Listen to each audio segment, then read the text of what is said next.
Maintenant que vous avez décidé de vous mettre sur LinkedIn, que vous avez créé votre profil, vous vous dites je vais trouver un stage avec LinkedIn. Je vous propose de vous aider dans cette démarche et de vous montrer en quoi on peut utiliser LinkedIn pour avoir des chances de trouver son stage.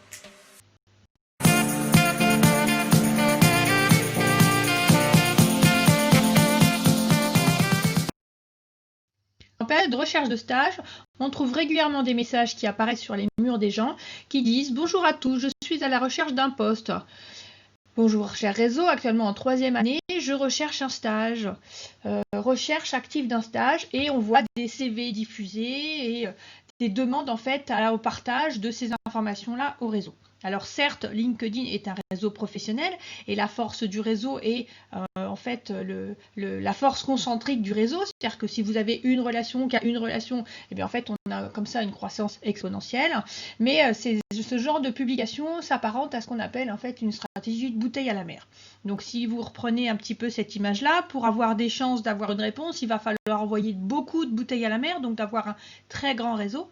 Et puis si vous avez une réponse, rien ne vous dit que les offres que vous allez recevoir, la réponse que vous obtiendrez, correspond exactement à ce que vous attendez.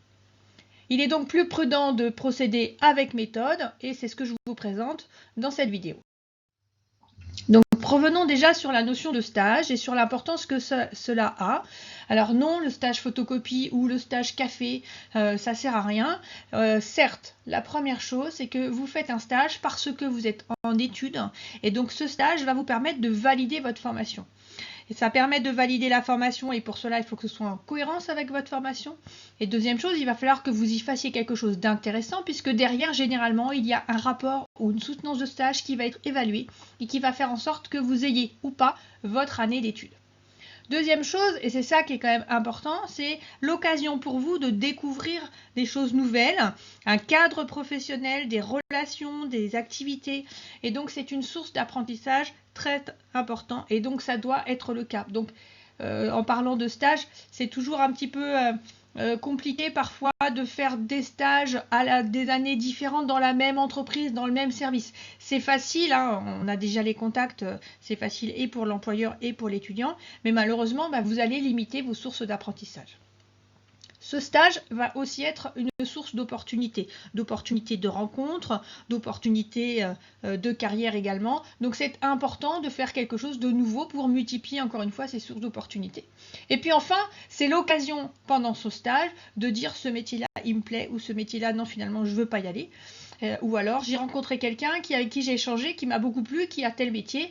Et donc d'avoir des idées comme ça, des pistes pour vous aider dans votre orientation, d'identifier vos points forts, vos points faibles, c'est-à-dire que grâce à ce stage, vous allez aussi mûrir et vous allez mieux apprendre à vous connaître et donc mieux définir votre projet professionnel.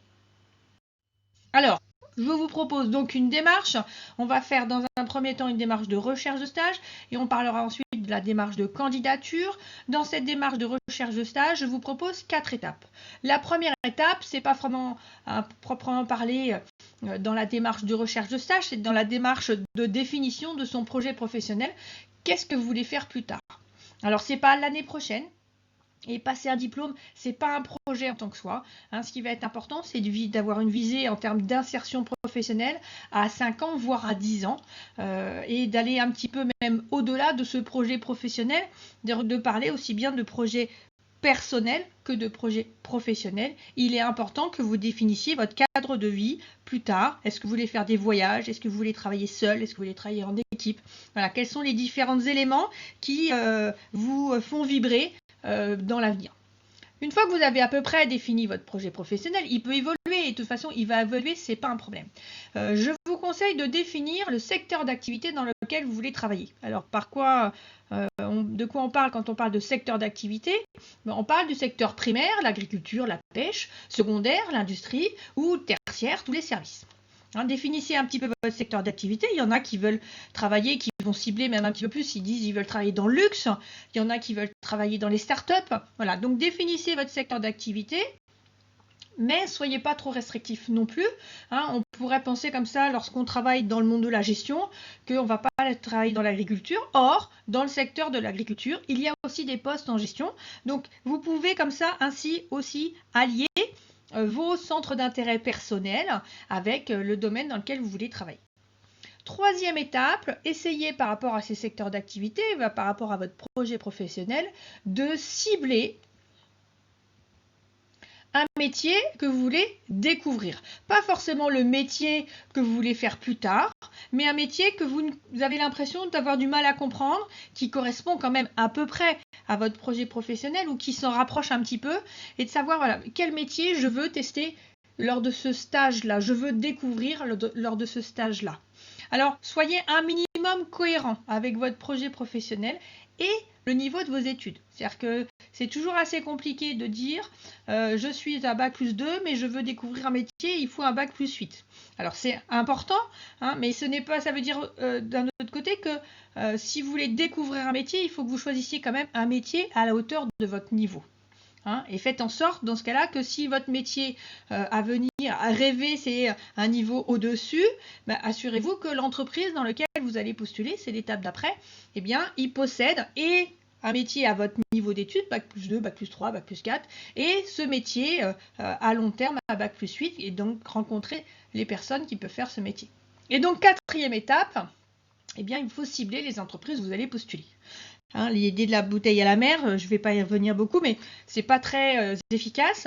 L'idée, c'est plutôt de cibler, d'identifier entre 10 et 20 entreprises qui correspondent à votre secteur d'activité, éventuellement aussi à votre mobilité géographique, ça reste quand même important, et dans lequel vous allez pouvoir découvrir les métiers que vous avez ciblés.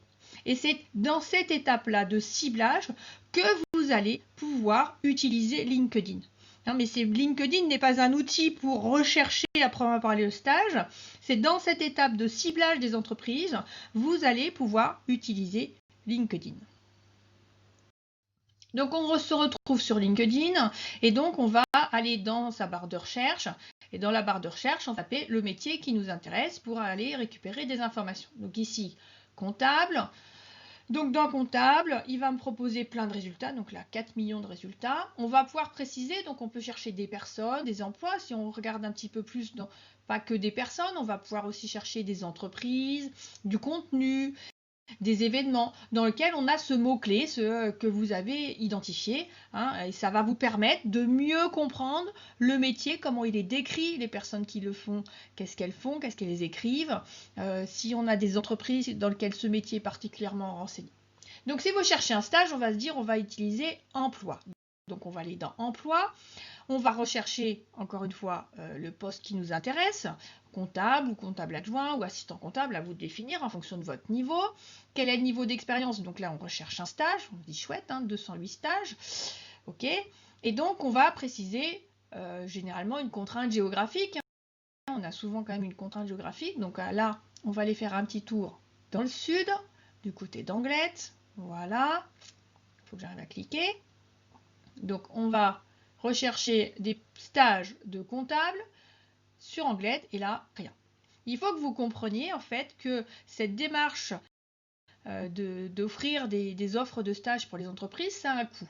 Et que généralement, en fait, elles vont proposer des stages uniquement pour des stages de fin d'études pour d'un niveau élevé. C'est l'intérêt pour les entreprises de recruter un stagiaire, de valider cette personne pour ensuite éventuellement lui proposer un CDD ou un CDD.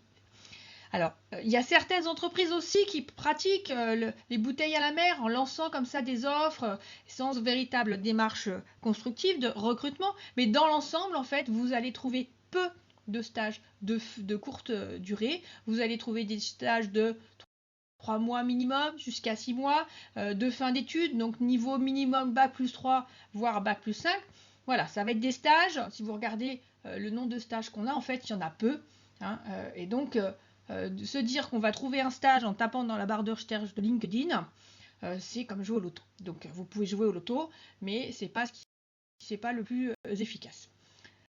Maintenant que vous avez ciblé les entreprises dans lesquelles vous pouviez postuler, dans lesquelles vous espérez avoir le stage rêvé de votre année, il va falloir penser à candidater. Alors pour cela, je vous propose dans un premier temps quand même de peaufiner votre image. Alors ça veut dire quoi peaufiner votre image? Déjà, c'est votre identité numérique, votre profil LinkedIn. Deuxièmement, ça va être votre CV. Hein, donc s'assurer qu'on a à peu près les mêmes informations et que les informations sont à jour. Et troisièmement, votre lettre de motivation. une des clés dans la candidature, c'est une lettre de motivation.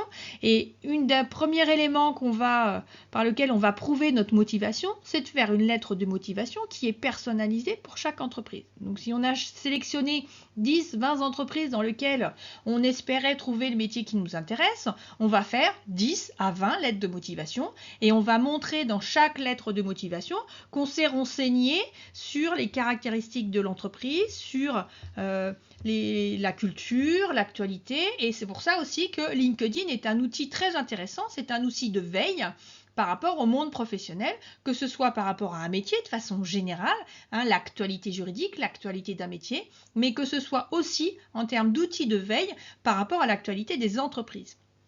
Les entreprises, de plus en plus, utilisent également LinkedIn pour faire du commerce, qu'on appelle plus du B2B, du business to business, et donc elles vont communiquer aux entreprises via ces réseaux professionnels sur leurs produits, leurs caractéristiques, leur façon de travailler. Et donc c'est important lorsqu'on candidate de montrer qu'on s'est renseigné et qu'on connaît assez bien l'entreprise. Et donc il faut essayer d'intégrer cet état de fait dans votre lettre de motivation.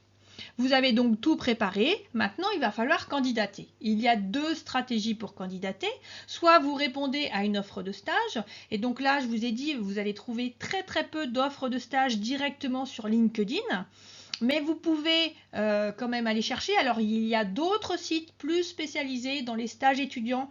Vous pouvez aller voir sur Indeed, vous allez pouvoir pour job étudiant. Enfin, à vous de chercher un petit peu sur le net ce que vous allez trouver. Essayez aussi de regarder si l'école dans laquelle vous êtes diffuse des offres de stage éventuellement qu'elle reçoit. Et puis, vous pouvez évidemment candidater en candidature spontanée. Donc là, c'est important d'aller voir du coup dans les entreprises sur LinkedIn, celles qui vous intéressent. Est-ce que, par exemple, elles recrutent, elles peuvent recruter sur des postes qui sont proches de ce que vous voulez faire en stage. Et donc, n'hésitez pas, dans ce cas-là, à postuler pour des stages. Ça peut être aussi, si c'est un stage de fin d'études pour vous, l'occasion de dire voilà, je postule pour un stage avec comme objectif d'intégrer votre entreprise à plus long terme. Alors on pourrait se dire qu'à ce moment-là, vous avez envoyé toutes vos candidatures, c'est bon, c'est fini. Et en fait, c'est là où parfois on fait une erreur, c'est qu'on se dit j'attends. Malheureusement, on a peu de réponses. Des fois, on n'a pas du tout de réponses ou elles sont négatives. Alors, il faut comprendre que certaines entreprises reçoivent beaucoup de candidatures et elles ont du mal à répondre à tous. Donc, il faut vous y attendre. Mais ça ne vous empêche pas de faire une démarche de relance, de faire un suivi de vos candidatures.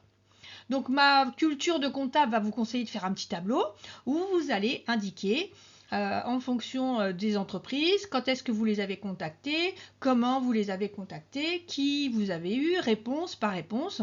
Mais quoi qu'il en soit, il va être important que vous fassiez ce suivi des candidatures et en cas de non-réponse, au bout de 2 semaines environ, c'est bien de faire une relance et d'envoyer une autre façon d'envoyer une communication, alors soit sur les réseaux, soit de la même façon que la première fois pour dire voilà, j'ai envoyé ma candidature.